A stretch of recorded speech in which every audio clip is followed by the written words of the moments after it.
mana rema. Mana ini diberikan kepada bangsa Israel oleh Tuhan dalam perjalanan mereka ke tanah perjanjian. Bagi kita umat perjanjian baru, dalam perjalanan kita kepada kehidupan yang kekal, betapa pentingnya firman yang kita simpan di lubuk hati kita yang paling dalam. Karena kita sadar dalam hidup duniawi ini banyak tantangan, kesulitan, kesukaran. Hari-hari ini jahat adanya, kita membutuhkan firman Tuhan yang menjadi rema berbicara kepada kita pribadi. Mari kita berdoa. Bapa Surgawi, kesempatan yang indah di mana kami bisa membuka Alkitab untuk membaca, merenungkan, memperkatakan. Kami akan memanfaatkan sebaik-baiknya agar firman Tuhan itu manunggal di dalam hidup kami dan hidup kami di dalam perkenanan Tuhan. Dalam nama Tuhan Yesus, Roh Kudus mengurapi kami. Amin. Terkasih Tuhan, kita akan merenungkan persekutuan pribadi dengan Yesus Kristus. Kita membaca dalam Wahyu pasal 3 ayat 20.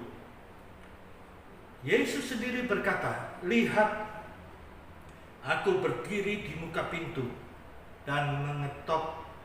Jikalau ada orang yang mendengar suaraku dan membukakan pintu, aku akan masuk mendapatkannya, dan aku makan bersama-sama dengan dia, dan ia bersama-sama dengan aku."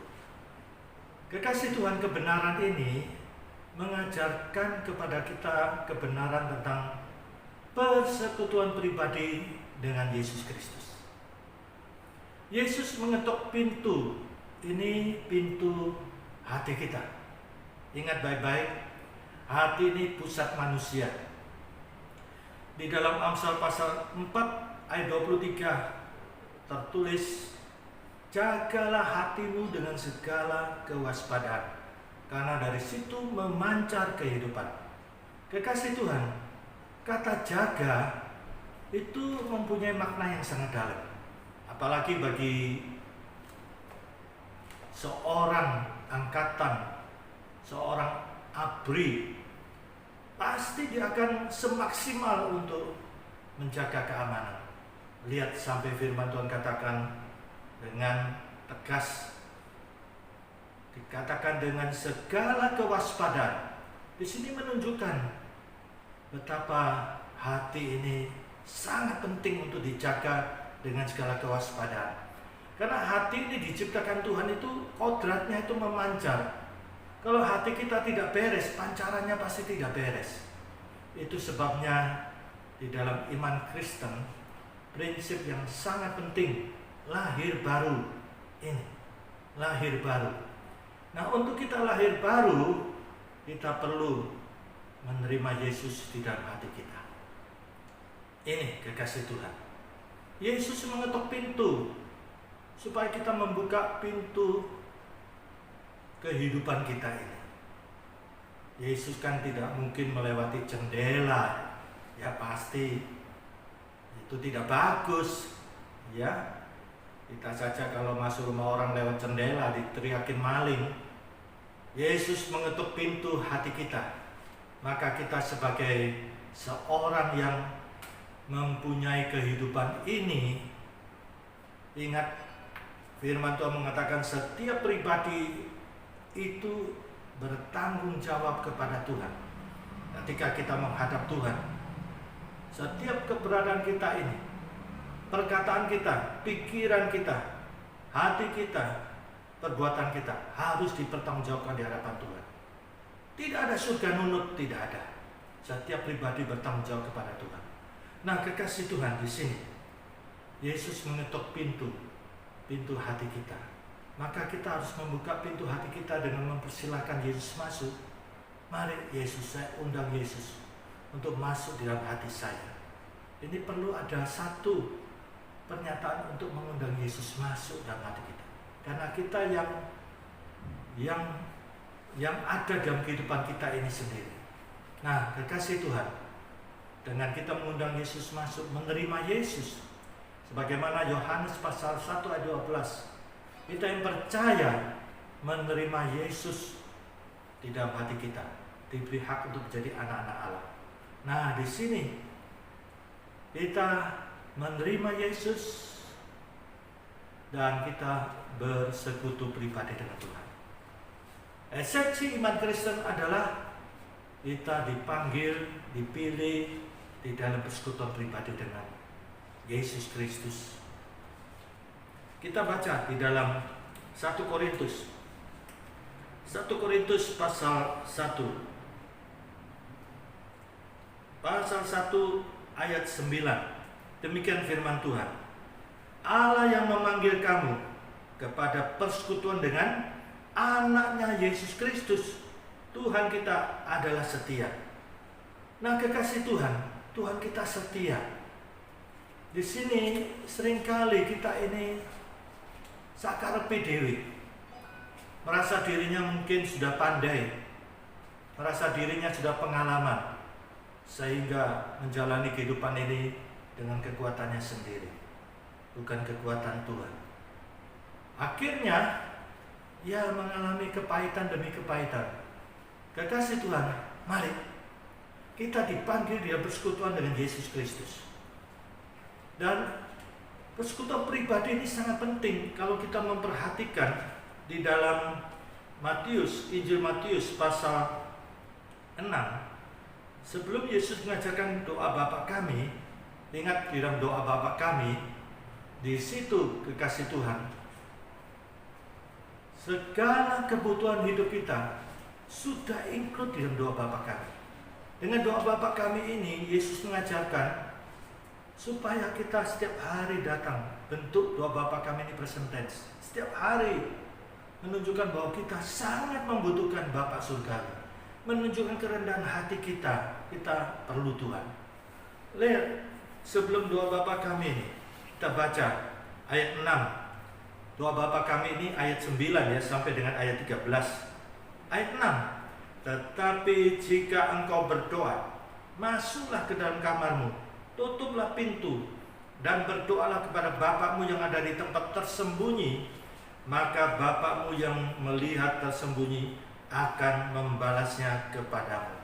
Lihat saudara, kekasih Tuhan, Yesus sendiri mengajarkan persekutuan pribadi kita dengan Tuhan itu sangat penting. Yesus juga mengajarkan di dalam Yohanes pasal 15 ayat 1 sampai dengan 8 dengan ilustrasi pokok anggur dan carang-carang. Pokok anggur itu Yesus Kristus. Kita adalah carang-carangnya. Kalau carang itu tidak melekat pada pokok anggur, dia akan menjadi kering. Nah, di sini Yesus mengajarkan ibarat seperti pokok anggur. Ya, carang itu melekat pada pokok anggur, menyerap zat-zat, menghasilkan buah. Nah, mari kekasih Tuhan, kita bangun persekutuan pribadi kita dengan Tuhan. Ingat baik-baik, mesbah keluarga itu juga penting ya. 2-3 orang berkumpul, Yesus Kristus hadir. Kita harus bangun mesbah keluarga, menghadirkan Yesus di tengah-tengah keluarga saudara. Firman Tuhan katakan, 2-3 orang berkumpul atas nama Tuhan Yesus Kristus, Tuhan ada di tengah-tengahnya. Kekasih Tuhan, di dalam persekutuan pribadi pun juga penting. Kalau kita memperhatikan dalam Wahyu pasal 11 ayat 1, supaya kita tidak ketinggalan ketika Yesus datang untuk kedua kalinya. Ayat 2 ya. Maka di dalam ayat 1 firman Tuhan mengatakan, bangun dan ukurlah bait suci, yaitu manusia rohani kita ini. Ya. Teologi Rasul Paulus itu bangun manusia rohani. Kemudian bangun mesbah doa. Bagaimana mesbah doa kita secara pribadi? Apakah tidak pernah sama sekali, atau asal-asalan, atau hanya sekedar kewajiban saja? Ya, kita tidak sungguh-sungguh sebagaimana Mazmur 90 ayat 14. Setiap pagi kita kenyang dengan kasih setia Tuhan, dan kita akan menjalani hari-hari itu. dengan damai sukacita yang dari Tuhan. Bukankah seringkali ketika kita bangun hati kita kosong, hampa? Jangan sampai kemudian kita lakukan rutinitas, datang dulu kepada Tuhan, sehingga sepanjang hari penuh damai sejahtera, penuh pujian, nyanyian rohani, pengagungan bagi Tuhan. Kasih Tuhan, ini jangan kemudian kita tidak ada persekutuan pribadi dengan Tuhan. Kalau kita bisa komunikasi dengan teman, dengan sahabat, negosiasi di dalam dagang, masa kita dan Tuhan tidak sempat? Ini bangun mesbah kehidupan doa pribadi saudara dan Tuhan, ya, karena ini esensi iman Kristen. Allah memanggil kita dalam persekutuan dengan Yesus Kristus yang adalah setia. Ini Tuhan itu setia. Dia mau menolong kita, Dia mau membela kita, Dia mau melindungi kita. Tapi kita ini yang seringkali tidak mau datang kepada Yesus dalam persekutuan pribadi. Lihat, dalam persekutuan pribadi kita lihat ada hasilnya. Lihat ada hasilnya di dalam Injil Matius yang sudah kita baca, ya, pasal 9, pasal 6, doa Bapa kami ayat 9 sampai 13. Kita perhatikan betapa pentingnya persekutuan pribadi kita dan Tuhan, ada hasilnya. Kasih Tuhan, mari akhir zaman ini kita lebih melekat kepada Tuhan. Mazmur 91 ayat 14 sampai 16. Kalau kita melekat kepada Tuhan, hati kita melekat kepada Tuhan, maka Tuhan bentengi kita. Tuhan luputkan kita dari segala malapetaka. Bahkan Tuhan kenyangkan kita dengan panjang umur. Dan Tuhan tunjukkan keselamatannya. Puji Tuhan. Mari kita berdoa. Bapa surgawi, kami bersyukur pada saat ini kebenaran firman Tuhan mengingatkan kami betapa kami penting di dalam menjaga persekutuan pribadi kami, supaya hati kami selalu melekat kepada Tuhan, supaya kami senantiasa berjaga-jaga, waspada. Terima kasih Tuhan, kami akan menjaga persekutuan pribadi kami dengan Tuhan. Sebagaimana firman Tuhan sudah menunjukkan Wahyu 11, supaya kami membangun dan mengukur bait suci, yaitu manusia roh kami, mesbah doa, yaitu kehidupan doa kami, dan ibadah. Kami juga tidak lepas dari ibadah mesbah keluarga, ibadah bersama di dalam persekutuan, dan kami juga memperhatikan persekutuan pribadi kami dengan Tuhan. Kasih Tuhan, pada saat ini saudara mungkin ada pergumulan, ada kesulitan, ada kesukaran. Tuhan tahu apa yang menjadi kesulitan kesukaran saudara. Tuhan itu hatinya baik, Tuhan itu baik. Dia maha penyayang dan penuh belas kasihan, sebagaimana tertulis dalam Yakobus pasal 5. Mari angkat tangan saudara, tengadahkan tangan saudara di hadapan Tuhan, menunjukkan bahwa saudara sangat butuh Tuhan. Setiap hati ditujukan pada Tuhan pada saat ini. Apa yang menjadi kesulitan saudara, sampaikan di hadapan Tuhan pada saat ini. Tuhan mendengar. Mari Bapa surgawi, sebagai hamba Tuhan kami mohon dengan amat sangat untuk umat-Mu Tuhan, masing-masing pribadi, tidak ada satupun yang terlewatkan. Kami berseru dengan satu nama yang agung. Apa yang ada di langit, di atas bumi, di bawah bumi, takluk kepada nama agung ini. Kami berseru di dalam nama Tuhan Yesus Kristus. Di dalam nama Tuhan Yesus Kristus. Di dalam nama Tuhan Yesus Kristus.